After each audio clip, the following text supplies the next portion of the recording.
perante ele.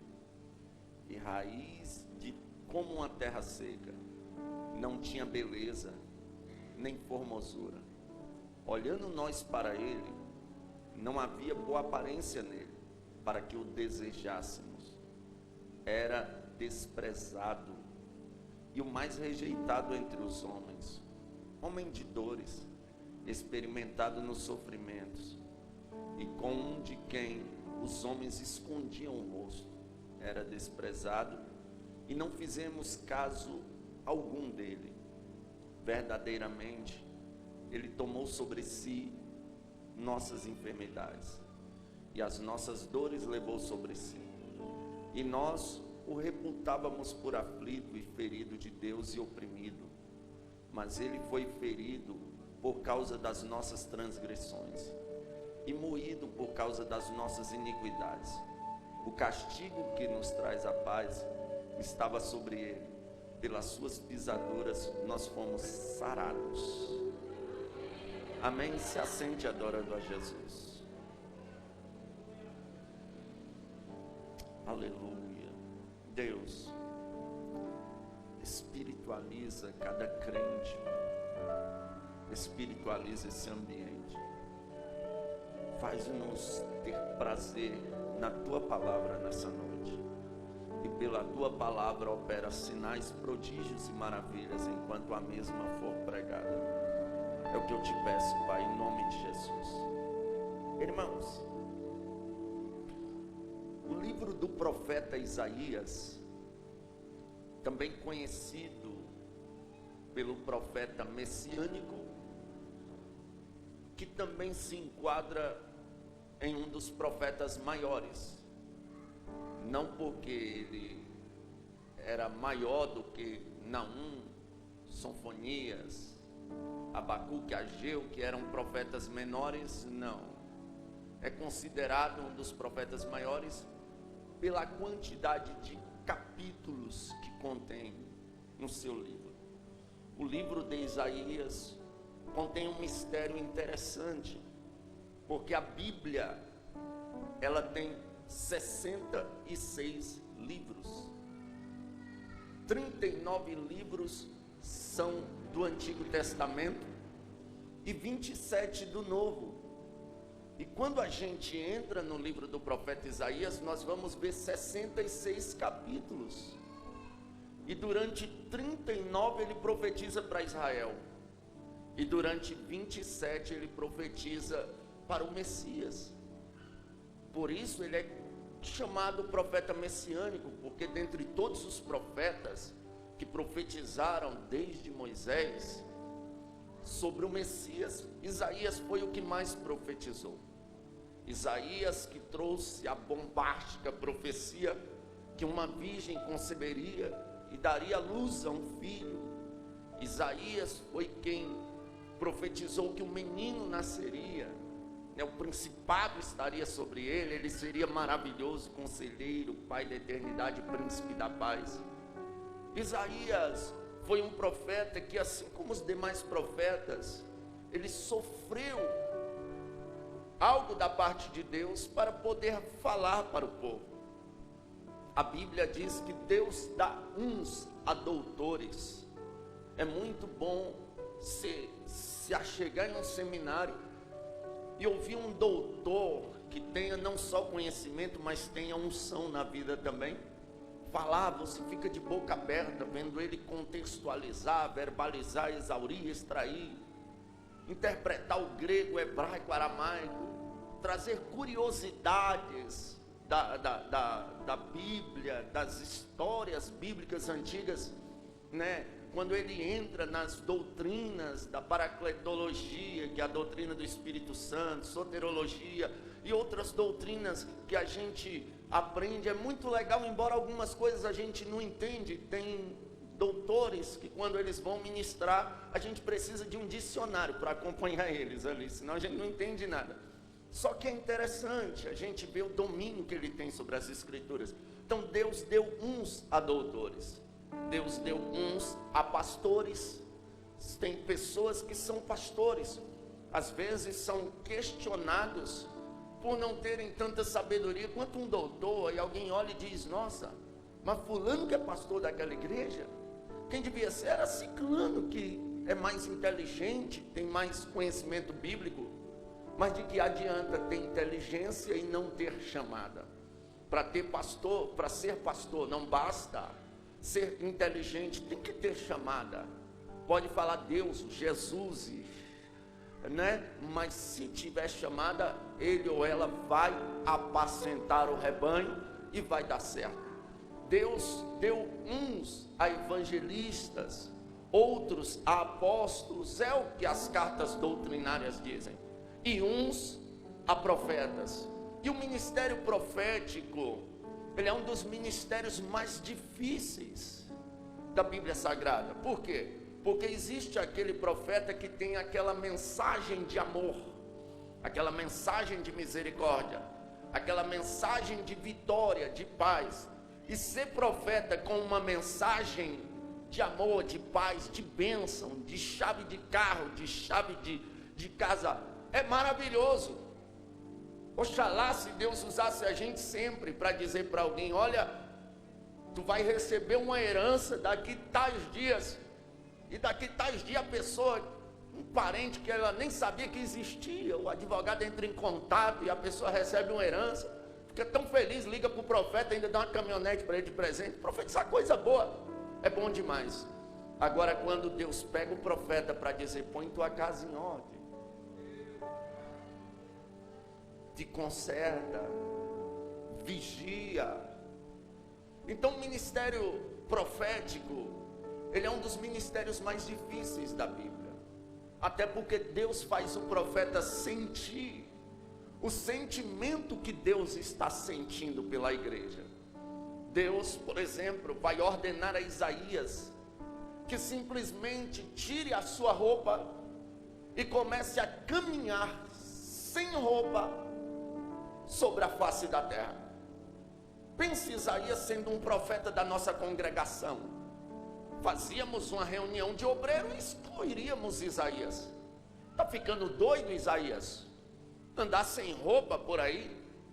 E Deus mandou ele andar sem roupa, e ele andou sem roupa. Não foi só um dia, não foi só um ano, foram 3 anos.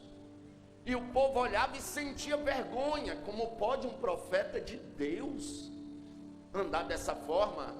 Mas aquilo, Deus estava fazendo Isaías sentir o que Deus estava sentindo. Depois que finda os 3 anos, aí Isaías abre a boca e diz: assim diz o Senhor, assim como vocês olham para mim sem roupa e sentem vergonha, Deus olha para vocês e sente vergonha de vocês, por causa dos vossos pecados, por causa das vossas transgressões. Então Isaías, ele passou por processos difíceis, mas foi um profeta honrado. Foi profeta que profetizou para pobres, para ricos, para reis, mas honrou o que Deus colocou em seus lábios. Sofreu, chorou, como todos os profetas, e sem falar na sua morte. Isaías foi cerrado ao meio por um serrote. Imagine você, por pregar o evangelho, por entregar a mensagem de Deus, você ser cerrado ao meio. Então o ministério profético, ele é um ministério doído, porque quando você entrega uma palavra de vitória, todo mundo fica a seu favor. Quando você se levanta para trazer conserto para a congregação, querem te cerrar no meio. Mas o importante é obedecer a Deus, porque o galardão é grande lá na eternidade. No capítulo de número 53, que é o capítulo que nós lemos, Isaías agora está dentro dos 27 capítulos que ele profetiza para o Messias, e ele vai falar sobre o Messias, ele vai falar sobre Cristo Jesus, e ele começa dizendo quem deu crédito à nossa pregação. Isso ele está falando em nome do Senhor. Se você ler os versículos seguintes, você vai entender isso. Ele estava falando de Cristo. Cristo veio à terra, se fez homem, habitou entre nós, cresceu e pregou o Evangelho. Que é o Evangelho? Mensagem de boas novas, boas notícias, notícias de salvação, notícias de paz, para um povo que estava aprisionado, destinado a ir para o inferno, porque a Bíblia diz que todos nós pecamos e destituídos fomos da glória de Deus.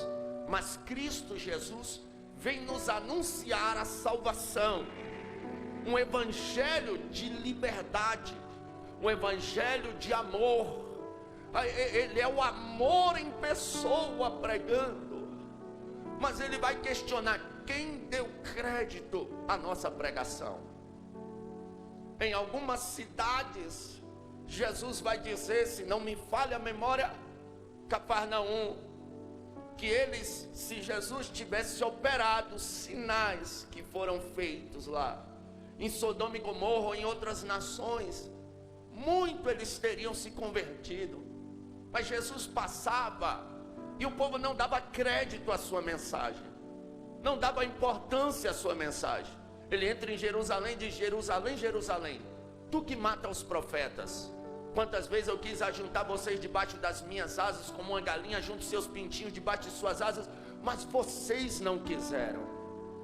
As pessoas olhavam para Jesus e questionavam: pode vir alguma coisa boa de Nazaré? Ninguém, ou uma grande parte, não posso dizer que ninguém, mas uma grande parte não deu ouvido à mensagem de Cristo, o amor em pessoa pregando. Agora imagine comigo, aleluia, ele enxergando a eternidade, ele enxergando o tormento do inferno, ele enxergando a angústia da eternidade, e dizendo ao povo: arrependam-se, é chegado o Evangelho. E as pessoas não davam crédito à sua mensagem.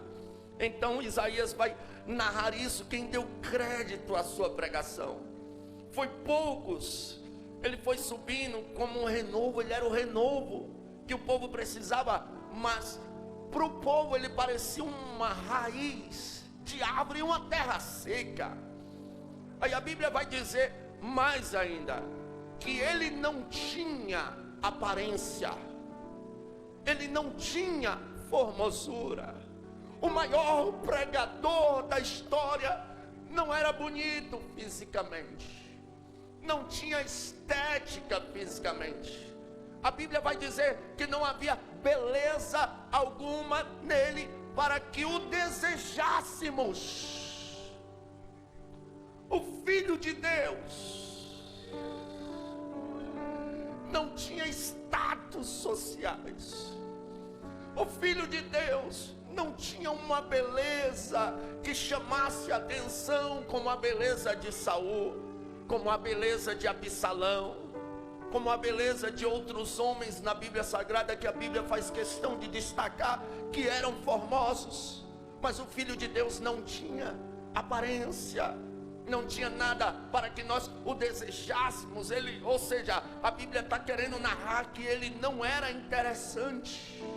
Embora ele tinha nos lábios a mensagem mais interessante da história, ele não era interessante. Isso nos faz entender que Deus não está preocupado se o pregador tem aparência, se o crente tem aparência, se eu ou você temos status. Não, Deus está preocupado é que a palavra dele flua, é que o nome dele seja glorificado. Aleluia! Glória, o amor em pessoa. Aí isso me chama a atenção. Olha só, era desprezado e o mais rejeitado entre os homens, experimentado em sofrimentos. O nosso Cristo, sabe se existe uma coisa que dói? Chama-se desprezo. Só quem já foi desprezado sabe a dor que é. E nos dias de hoje, Satanás está brincando, enrolando com o sentimento das pessoas, porque nós criamos uma cultura que nós dependemos da aprovação do próximo, senão nós não conseguimos ser felizes. Se não formos enquadrados no padrão de beleza que a sociedade exige, no padrão financeiro que a sociedade exige, no padrão de escolas que a sociedade exige, se os nossos filhos não estudarem lá, nos padrões que a sociedade nos impõe, nos limites que a sociedade nos impõe, se a gente não se enquadrar, somos desprezados. E dentro de um cenário onde a gente precisa tá implorando amor do próximo, a gente está implorando a aprovação do próximo. Eu vi um rapaz falando um negócio, e eu vi a minha vida ali. Ele disse assim: olha, quando nós éramos pequenos, quando foi que nós ouvimos as nossas mães dizer: filho, você ama a mim? Eu não me lembro da minha mãe ter dito isso. Não tinha esse negócio. Diga para a mamãe que ama. Já nós falamos isso constantemente para os nossos filhos. Diga que ama papai. Fala que me ama. Que a gente hoje depende da aprovação dos filhos. Aí você encontra alguém. Esses dias eu falei com meu irmão, que ele começou a questionar: ninguém me ama, ninguém na minha família me ama. Eu falei: para com isso, cara. Você não depende da aprovação dos outros para ser feliz. Você tem que entender que o maior amor foi despejado na cruz por você. Se Cristo Jesus te ama, é o suficiente. Mas o desprezo é ruim. Pense, Jesus é o amor em pessoa. E detalhe, Jesus não é um amor disfarçado de paixão. Não, Jesus é o amor verdadeiro. Ele está sendo desprezado por pessoas a quem ele 100% ama. Mas as pessoas estão desprezando, fizeram pouco caso dele. O desprezo é um sentimento dolorido. O desprezo dói na alma. Quem já teve uma paixão de adolescente sabe o que eu estou falando. Quando você quer a moça te despreza, te ignora. Quando você quer o rapaz te despreza, te ignora. Sem falar nas pessoas que sofrem até hoje porque a sua mãe não quis criá-lo, o seu pai não quis criá-lo, jogou na mão da tia, da avó. Sofreu sem o amor de pai, sem o amor de mãe. Mães que abandonam seus filhos, pais que abandonam seus filhos. E acha: não, eu estou dando dinheiro, estou dando muito dinheiro, tá legal. Dinheiro não é amor. Dinheiro é uma raiz de males. E por que não dizer de todos os males? Então tem gente que pensa que dando dinheiro está amando. E você se sentir só, você se sentir rejeitado, desprezado. É um sentimento que dói.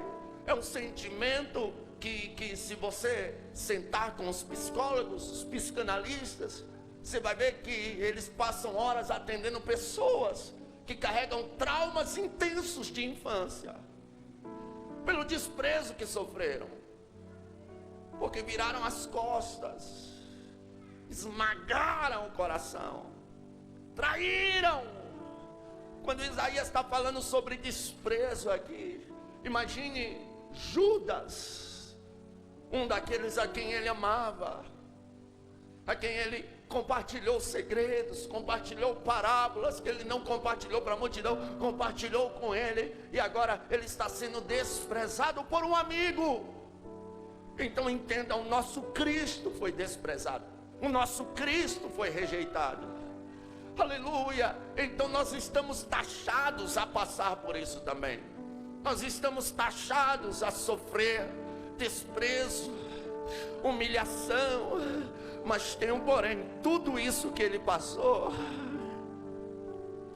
oh glória, Quando eu vejo Ele sendo humilhado, é para Ele curar as nossas humilhações. Quando eu vejo Ele sendo desprezado, é para Ele curar os nossos traumas de desprezo. Oh, glória! Eu sofri demais. Recentemente, estava agendado em São Paulo, e eu lembrei, meu pai mora aqui em São Paulo. Poxa, pregador, tu lembrou que seu pai morava em São Paulo? Como assim? É porque meu pai foi embora, eu tinha 7 anos de idade. 20 anos depois, eu tive notícia dele. 20 anos depois, eu vi o sofrimento que a minha mãe sofreu. Eu gostava muito do meu pai, eu virei uma criança super rebelde na escola, quando meu pai foi embora. Sentimento de abandono. Eu lembro que eu liguei para o meu pai, chorando, eu perguntei onde ele estava. Ele mentiu para mim e desligou aquele telefone. 20 anos depois, eu fui ouvir a voz dele. Meus irmãos, quando ficaram sabendo, meus irmãos eram mais novos, encontraram meu pai. Todos eles foram lá ver meu pai, porque eles não tinham lembrança de meu pai. Eu não fui, eu falei, um dia eu vou lá. Meus irmãos, quando foram lá, levaram um DVD meu de pregação. Ele assistiu, chorou. Aí eu fui pregar em São Paulo. Quando eu cheguei lá, eu lembrei que meu pai morava lá. Eu liguei para ele, eu falei, pai, o senhor mora aqui perto, eu vou pregar próximo a Guarulhos. Ele disse, sim, eu moro do lado do aeroporto de Guarulhos. Eu falei, vem no culto hoje. Ele falou, tá bom. E eu fui para aquele culto, e eu fiquei pensando, Deus, será que eu perdoei o meu pai? Será qual vai ser minha reação? Meu coração faltou explodir. Quando meu pai entrou na igreja, eu não contive as lágrimas. Quando eu peguei o microfone, eu falei, eu quero pedir perdão para o meu pai. Ele se jogou no chão, chorando. Falei, porque eu tinha raiva dele, porque ele nos abandonou. Mas sabe, um dia, já depois de crente, eu questionei a Deus. Eu falei, Deus, por que o Senhor permitiu meu pai nos abandonar? Por que o Senhor permitiu a gente crescer sem pai?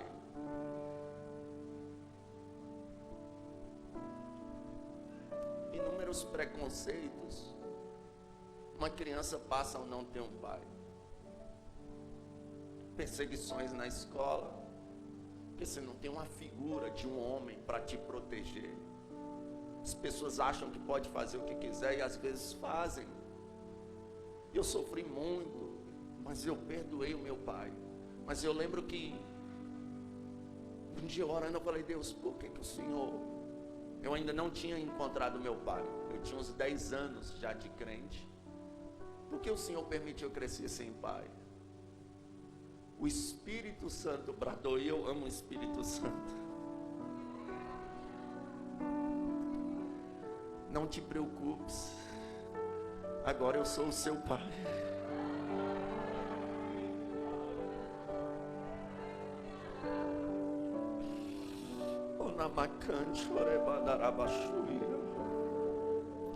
Compreenda hoje, aleluia. Parece que eu sinto o sentimento de Deus. Talvez alguém aqui não está entendendo nada, mas eu tenho certeza que alguém aqui, parece que Deus hoje te pegou assim cara a cara e está falando contigo de cara assim, olha. Eu fui desprezado, eu entendo o que você passou. Eu sofri, eu fui rejeitado, eu entendo o que você passou. Aleluia, eu fui humilhado, eu entendo o que você passou. É por isso que eu fui àquela cruz. Aí a Bíblia continua narrando, olha só, oh glória. Era desprezado, mais rejeitado entre os homens, experimentado em sofrimentos, ou seja, ele sofreu. Era fácil, ele era Deus, sim, ele era Deus, mas ele se fez homem. Você vai ver que Jesus dormiu cansado. Jesus comeu e foi tentado pelo diabo quando estava com fome. Você acha que se Jesus não tivesse fome, o diabo tinha ido com aquela proposta? Se tu é o filho de Deus, transforma a pedra em pão? Jamais. Jesus sentiu fome, ele sentiu dor, angústia. Jesus chorou. Jesus se alegrou, aleluia. Então tudo que eu sinto, tudo que você sente, Ele entende. Talvez o meu amigo não entende, o meu pai não entende. Alguém que está do meu lado acha que como nós possamos dizer, que eu estou mimado, que eu estou querendo aparecer, que eu estou, coisa da minha cabeça, mas Jesus nos entende, cada sentimento, cada emoção. Oh glória, nos dias de tristeza Ele chora contigo e o Espírito intercede diante do Pai com gemidos inexprimíveis. No dia de alegria Ele se alegra também com você. Ele não te abandona, Ele não te deixa sozinho, você não está só. Saia daqui de uma vez por todas entendendo isso. Quando você der de cara com a aflição, você não vai parar.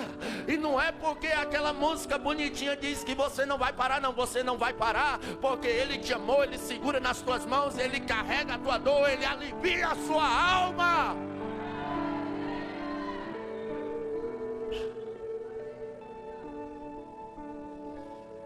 Oh glória. Aí a Bíblia diz, olha, no versículo 4, verdadeiramente Ele tomou sobre si as nossas enfermidades e as nossas dores levou sobre si. Versículo 5, mas Ele foi ferido por causa das nossas transgressões, moído por causa das nossas iniquidades. Ele foi ferido, tudo isso por causa dos nossos pecados. Feriram Ele por causa do meu pecado e o seu. Pecado que a gente nem lembra mais que cometeu, mas por causa daquele pecado Ele foi ferido. Por causa das nossas iniquidades. Iniquidade, pecado consciente, aquele que a gente sabia que estava errado, mas ainda assim fez. E Ele é moído. Ele foi moído. Você pode entender isso, moído. Você já viu uma carne moída? O corpo de Jesus foi moído. Uma das mortes mais terríveis que existiu foi a morte de Cristo. E olha que era normal crucificarem pessoas naquela época, tanto que já tem 2 pendurados lá quando Cristo chega. Mas Ele é moído por causa dos meus pecados, por causa dos seus pecados. Aí eu vejo, como nós possamos dizer, o compreender daquela frase de Lutero, que ele diz, quando eu olho para mim mesmo, não vejo condições nenhuma de ser salvo. E isso é verdade, porque quando nós olhamos para nós mesmos, nós vemos toda sorte de sentimentos errôneos, desde o nosso nascimento. Culpas que às vezes nós julgamos irreparáveis. Eu contava ontem num culto de jovens que eu era um rapaz perverso na sala de aula. E eu ficava atacando bolinha de papel, caneta, na cabeça de um rapaz que era crente. A gente zombava dele porque ele era crente. E a professora, crente de rachar, ela deu um descuido lá e eu gritei lá do fundo da sala de aula, fecha as pernas, professor. Ela começou a chorar e saiu da sala de aula. Eu tive o prazer de encontrar esse rapaz que eu tanto persegui. Eu quase ajoelhei perto dele e falei, cara, me perdoa. Eu não era crente, eu era terrível, não prestava. Mas agora eu sou crente, pregador do Evangelho. Ele falou, cara, tu é pregador do Evangelho? Eu falei, sim. Ele falou, quantas vezes eu não fui para casa chorando, mas eu chegava em casa e eu não orava para Deus te matar. Eu falava, Deus, pega ele, salva ele, muda a vida dele, transforma ele.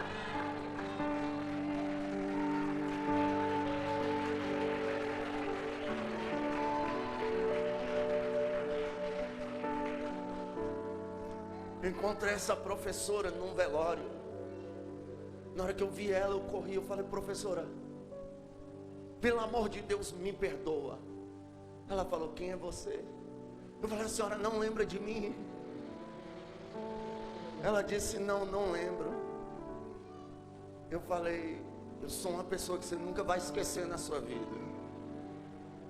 Eu sou aquele rapaz que eu falei assim para a senhora na sala de aula. Mas agora eu sou crente, Jesus me salvou. Ela falou, eu chorei dias por causa daquilo. Eu tinha vergonha de entrar na sala de aula por causa daquilo. Mas eu orava por você. Não é nisso aí, sabe, naquela maldade, quando a gente não prestava, usava droga, ia para balada, ia para onde não prestava, os nossos pecados, as nossas iniquidades, as pessoas boazinhas também, porque tem pessoas que são boazinhas, essas têm até uma dificuldade maior de serem salvos. Por quê? Porque devido a eles sempre comprar e pagar, ser obediente a pai e mãe, não se envolver com droga, com álcool, com nada, ser trabalhadores, serem pessoas honestas, eles se acham assim, não, eu sou bonzinho, nunca peguei, nunca fumei, não preciso de Cristo. Mas eles esquecem que a Bíblia diz que todos nós pecamos e destituídos fomos da glória. Nós herdamos o pecado, foi de Adão. A nossa natureza, ela é pecaminosa, inclinada para o mal, e não há homem que não peque. Então, se Cristo não fosse moído, eu não era salvo. Se Cristo não fosse ferido, você não era salvo. Mas é aí que eu entendo a frase de Lutero: quando eu olho para mim mesmo, não vejo condições nenhuma de ser salvo. Mas quando eu olho para Cristo, quando eu olho para Cristo, não vejo condições nenhuma de ir para o inferno. Oh glória! Oh nemacho e a serebia. A briga, aleluia. A gente canta que ruja o leão, que a terra estremeça. Oh, canção maravilhosa essa, né, irmão? Eu amo essa canção, é de Deus. Só que trazendo para outro conceito, eu falei da canção porque me trouxe à memória uma frase que os evangélicos sempre dizem: o quê? Nós temos que matar um leão diariamente. Por que é comparado com o leão? O leão é o rei da selva.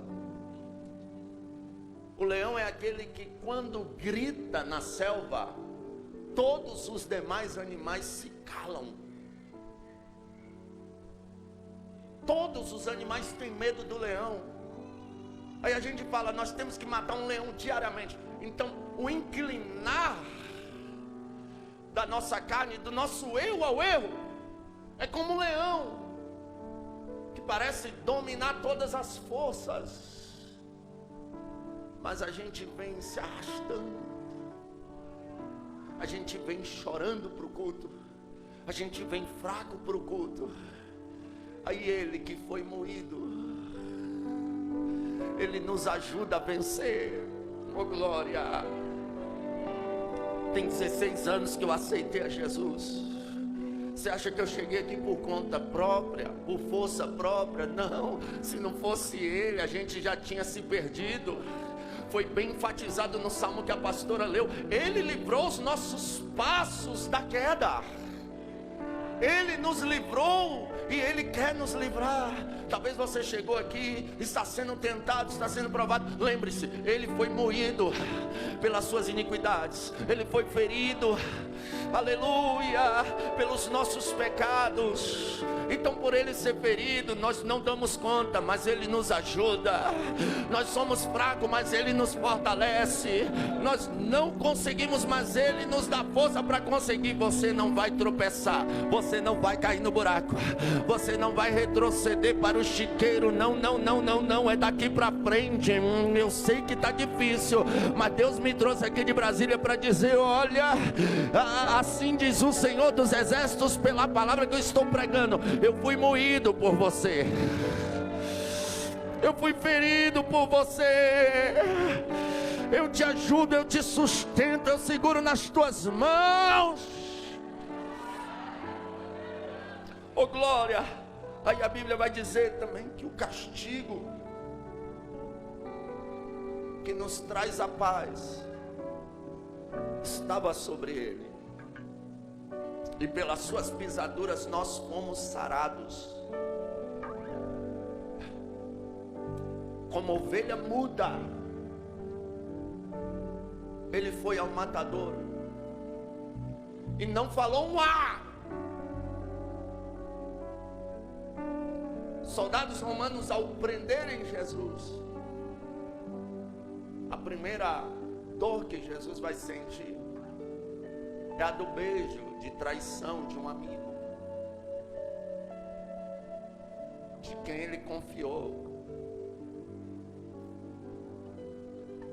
A primeira coisa que Jesus vai ter é o sentimento destruído dentro de si.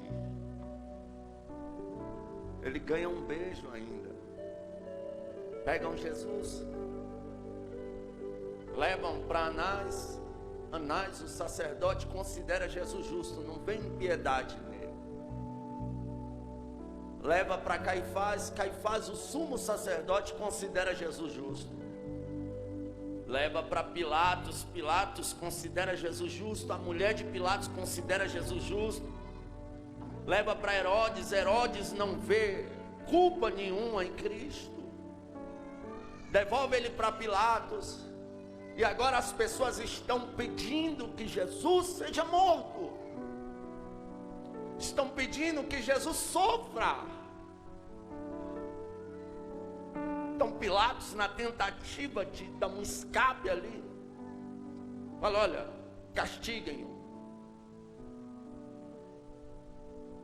Era uma desmoralização para um judeu ficar despido, sem roupa.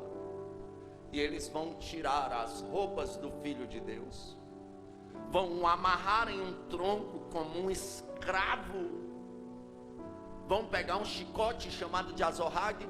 O azorrague é um chicote de couro, que nas pontas tinham pedaços de metais, ou pedaços de ossos de carneiro. Ambos produziam os mesmos cortes. Esse chicote tinha 12 pontas de couro. Jesus vai sofrer aproximadamente 40 chicotadas, e cada chicotada que ele leva, algumas tiras com os pedaços de metais grudam no corpo, e quando são puxadas são rasgadas, e os soldados estão com muita raiva. Aquele castigo não era um castigo de brincadeirinha, eles estavam batendo para machucar. Eles castigam Jesus, abrem mais de 400 cortes no corpo de Jesus, e ele não fala nada.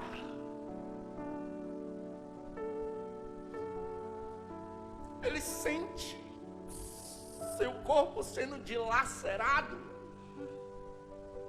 sendo rasgado, e ele fica quieto. Ele fica parado.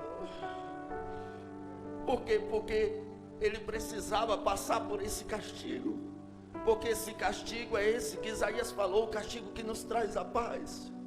Nós estamos diante de um mundo sem paz. Nós estamos diante de um mundo onde as crises de ansiedade estão tomando de conta das pessoas, não só fora da igreja, mas dentro da igreja.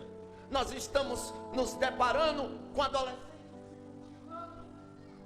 se trancando em quartos, pessoas tirando a própria vida, pessoas sem querer se socializar, pessoas querendo ficar isoladas por falta de paz, pessoas tomadas de tristeza, de angústia, pessoas que não conseguem ser felizes, pessoas que não conseguem dormir, porque por falta de paz. Mas eu vim aqui dizer que o castigo que nos traz a paz, é por isso que ele ficou calado. Orabacantuia, oh glória, aleluia, oh glória. Ele ficou calado porque ele viu no futuro o grito da tua alma. Ele ficou calado porque ele viu no futuro o grito da tua alma. Ele suportou tudo sozinho, e cada chicotada daquele curava essa depressão, cada chicotada daquela curava essa ansiedade, cada chicotada daquela curava amante, orrece, miondo que a passéria, essa, aleluia, essa insônia, oh glória. Cada chicotada que ele levava curava, aleluia, essa falta falta de paz dentro da sua casa. Tem gente que não quer sair do trabalho para voltar para casa, porque a casa dele está parecendo um inferno. Tem gente que não quer que o culto acabe, porque aonde ele sente mais paz é na hora do culto, quando ele volta para casa. Lá não tem paz, lá não tem alegria, mas o castigo que nos traz a paz estava sobre ele. O castigo que nos dá alabança.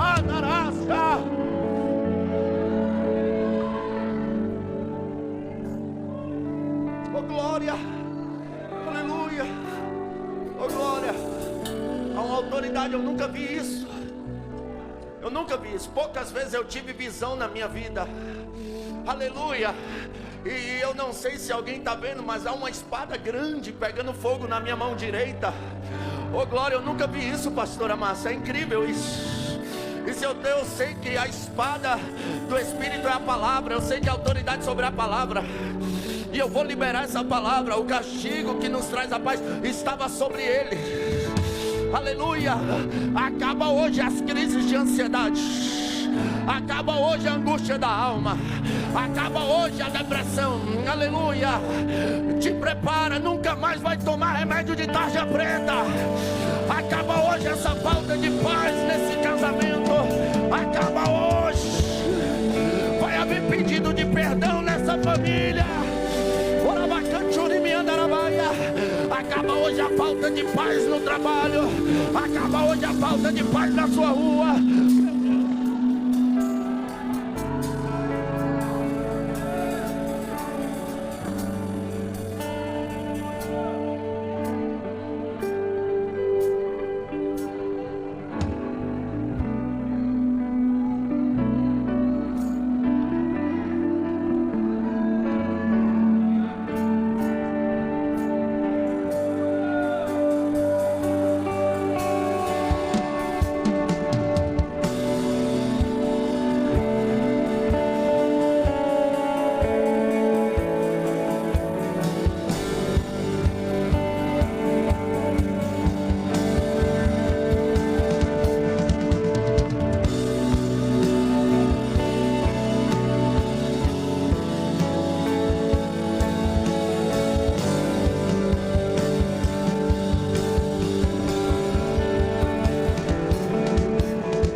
paz do Espírito Santo.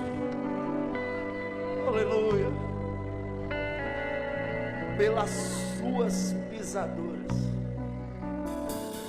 nós fomos sarados. Ele é castigado. Só que os sacerdotes com inveja, porque Jesus ensinava com autoridade, eles não. Começaram a incitar a multidão que, mesmo depois do castigo, pedissem a morte de Jesus. Pilatos vê que não tem o que fazer. Ele diz: eu lavo as minhas mãos. A mulher dele disse: olha, não faça nada com esse homem, ele é inocente. E tem hora que, se a gente não der ouvido à nossa esposa, a gente se ferra, viu, varão? Ouça mais a sua esposa. Às vezes a sua esposa tem a capacidade de estar vendo algo que você não está vendo. ouça os conselhos dela, ande em conformidade. Pilatos se preocupa, lava as mãos. Ele ainda tenta, né? Temos aqui um preso, cometeu atrocidades, e temos aqui um inocente. A quem vocês querem que solte? Jesus, que não fez nada, ou Barrabás, que é um criminoso? E as pessoas começam a dizer: solta Barrabás. Queremos Jesus morto.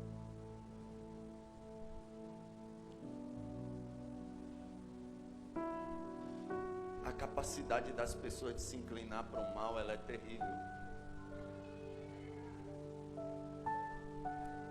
Ela é terrível.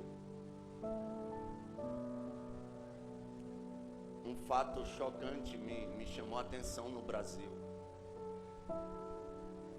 Que a ministra Damares fez uma denúncia contra a pedofilia. E a Xuxa, que fez um filme extremamente pedófilo, pediu a cassação dela. E um monte de pessoa apoiou. Parece que as pessoas querem sempre o que é ruim. Que Deus tenha misericórdia de nós e das nossas crianças, viu? Ore pelos seus filhos. Esteja mais presente, pai. Mãe, esteja mais presente. Converse. Observe a mudança de comportamento do seu filho.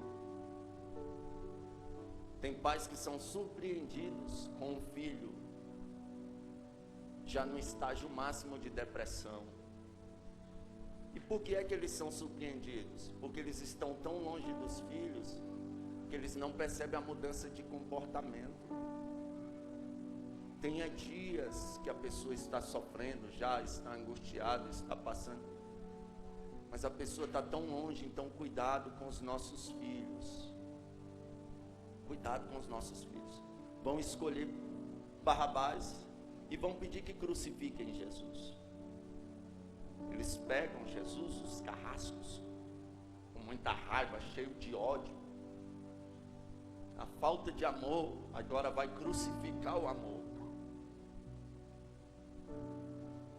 O erro agora vai crucificar o que é certo. Eles pegam uma coroa de espinhos ali, faz uma coroa de espinho, coloca na cabeça de Jesus, bate com a cana para cravar. E ele continua calado. Esbofeteiam Jesus, cospem em Jesus, e ele permanece ali firme. E às vezes a gente quer mudar de igreja por causa de fofoca, né? Aí eles pegam o patíbulo da cruz, que é aquela parte horizontal, amarram sobre os braços de Jesus, e agora eles vão conduzir a Jesus até o Gólgota, até o Calvário, onde está a parte vertical da cruz. Eles começam a empurrar a Jesus. Agora vamos, e Jesus começa a caminhar. E enquanto Jesus está caminhando, na hora do castigo ele nos trouxe paz. Agora nas suas pisaduras nós somos sarados. Enquanto Jesus caminha, os dons de curar que são liberados sobre a igreja são ativados. Enquanto Jesus caminha, a oração de cura através da fé é ativada. Enquanto Jesus caminha, a imposição de mãos, imporão as mãos sobre os enfermos e eles serão curados, é ativada. Enquanto Jesus caminha, a unção de óleo com os presbíteros naqueles que estão enfermos é ativada. Enquanto Jesus caminha, aleluia, é liberado uma unção de cura sobre a igreja. Jesus vai caminhando. Então o que eu quero passar nessa noite é que ele entende. Não é só a tua cruz que pesa, a dele pesou e foi muito. Aleluia. Você está levando a cruz aí super saudável. Ele estava levando a cruz depois de várias chicotadas, o corpo todo dilacerado. Aí ele vai dizer: aquele que quiser vir após mim, negue-se a si mesmo, tome a cada dia a sua cruz e siga-me. Chega um momento da caminhada de Jesus para o Calvário que a cruz pesa. E a Bíblia vai dizer que Jesus tomba para o lado. Aleluia. E quando eu vejo Jesus dizendo: aquele que quiser vir após mim, negue-se a si mesmo, tome a cada dia a sua cruz e siga-me, eu entendo que a nossa cruz, ela também pesa. Que se o próprio Jesus teve um momento que pesou tanto que ele tombou para o lado e caiu no chão, não é diferente comigo, não é diferente contigo. Tem dia que a cruz pesa tanto que a gente quer parar. Tem dia que a cruz pesa tanto, se você sentar com a pastora Márcia e perguntar para ela, você vai se escandalizar. Você já quis parar, pastora? Você já quis fechar a igreja, pastora? Ela vai dizer: não foi só uma vez não, meu querido, minha querida, mas a senhora parece ser tão forte. Pois é, a gente parece ser tão forte no altar, mas tem dia que a cruz pesa. Tem dia que a gente para. Tem dia que a lágrima desce. Tem dia que a gente ajoelha e fala: não sou mais crente. Tem dia que o pregador diz: não prego mais. Tem dia que o cantor diz: não toco mais. Os levitas dizem: não toco mais. Tem dia que as meninas da dança dizem: olha, não vou dançar mais. Tem dia, aleluia, que você fala: não quero mais saber de nada. A gente usa aquele velho ditado brasileiro: vou chutar o pau da barraca, vou largar tudo. Aí parece que eu vejo Deus olhando e dizendo: tudo o que, cara? Tudo que tu tem foi eu que te dei, não era nem para tu estar vivo. Aleluia. Mas o sentimento é esse, de parar. A cruz pesa. Talvez você chegou aqui e está pesado, mas a Bíblia diz que constrangem um sirineu. Aleluia. E o sirineu pega, levanta Jesus e ajuda Jesus a carregar a cruz. Assim somos nós. Talvez você entrou aqui hoje, você está parado, a cruz está pesando, mas o Espírito Santo vai te ajudar. O Espírito Santo está ajudando. Aleluia. Está sentindo aí a cruz ficar mais leve? É o Espírito Santo. Alabando que plava série me candará, andou me caia séria. Alaba combinar achando revelar a baia. Aleluia. Te prepara. Talvez você entrou aqui carregando um peso na alma. Sinta agora o alívio. Sinta o alívio. Sinta o alívio. Você vai chegar lá.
Primeira vez que eu preguei aqui, eu estava passando um dos momentos mais difíceis da minha vida. Dias depois eu voltei para pregar. Eu sentei com a pastora Márcia. Eu expus ali minha situação para ela. Falei: pastora, eu não dou conta mais.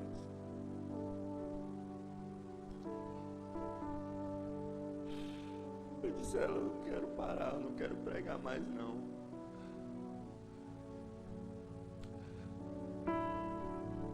Eu lembro que ela me abraçou e falou: meu filho, calma. Você vai conseguir.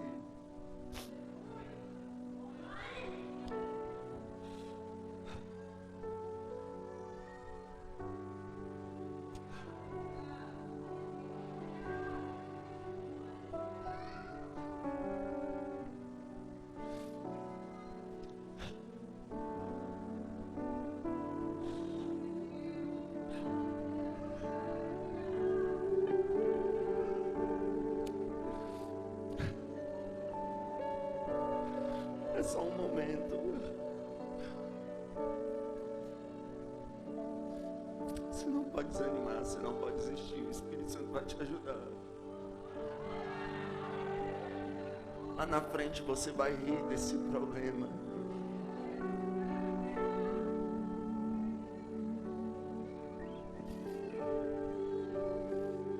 Ele não vai ser apagado, você não vai ser tomado de amnésia.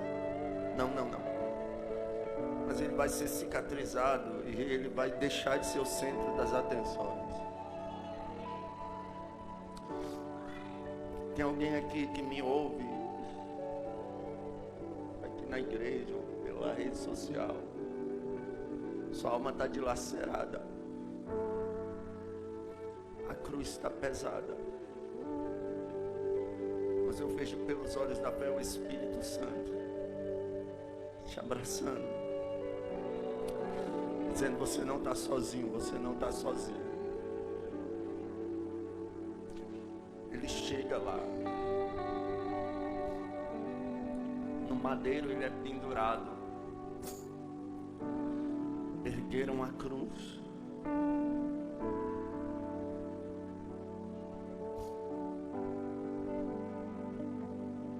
ele continua calado,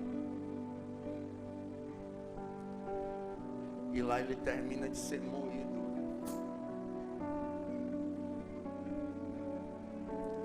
Lá ele morre. Lá ele assume a minha culpa. Lá ele assume a tua culpa. A ira que era para ser despejada em mim, você é despejada nele, na cruz.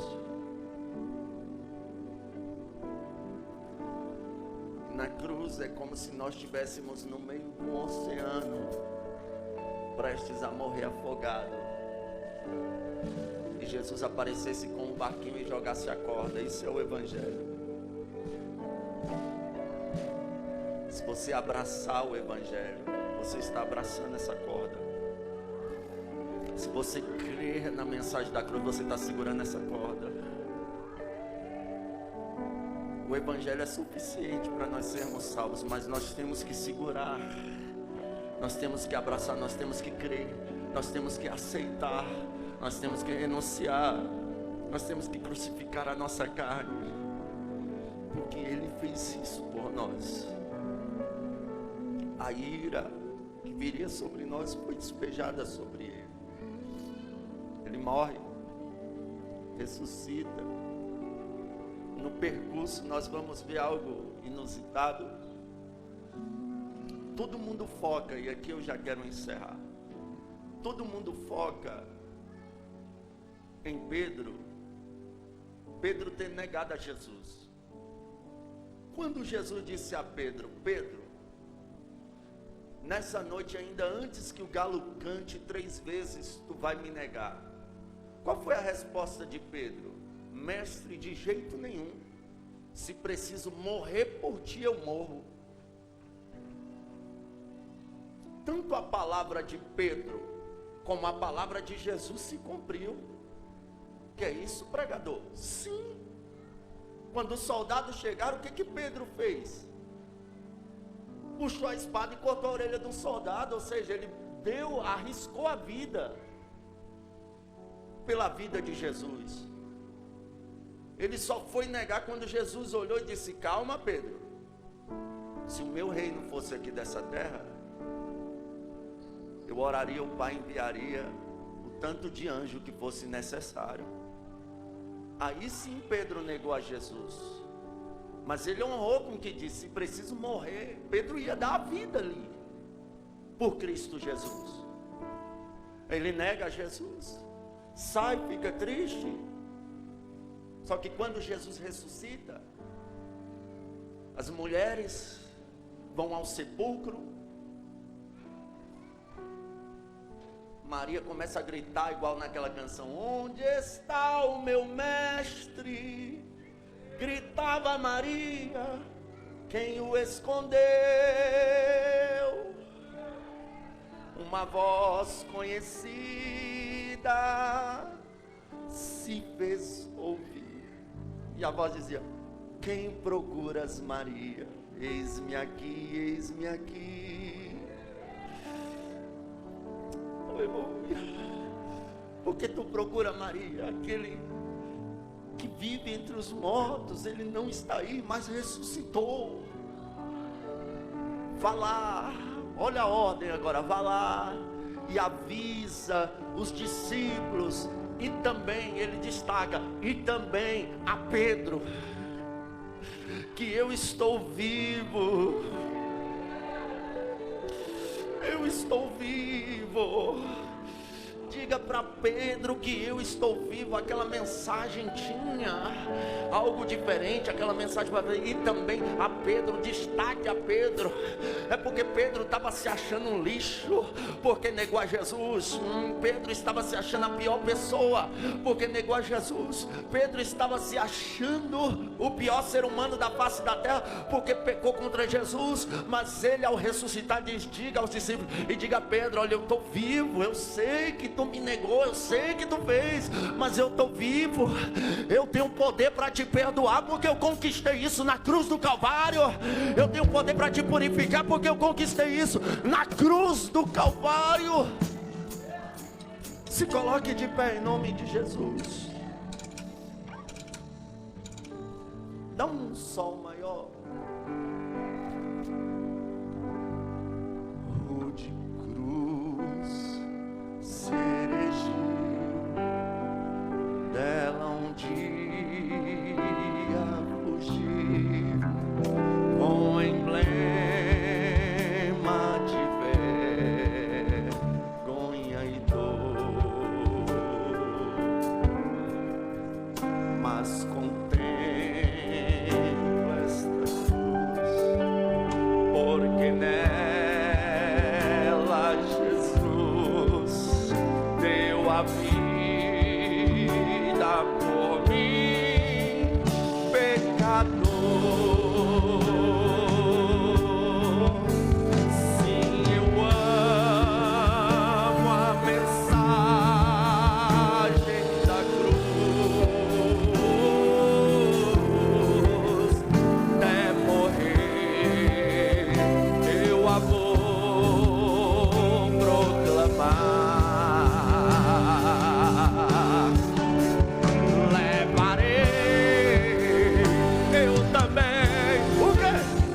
Minha cruz, é por uma coroa trocar. Desde a glória dos céus, o Cordeiro de Deus, ao Calvário, eu sinto uma graça muito grande aqui, te baixou. Aleluia. Essa cruz tem pra mim atrativo.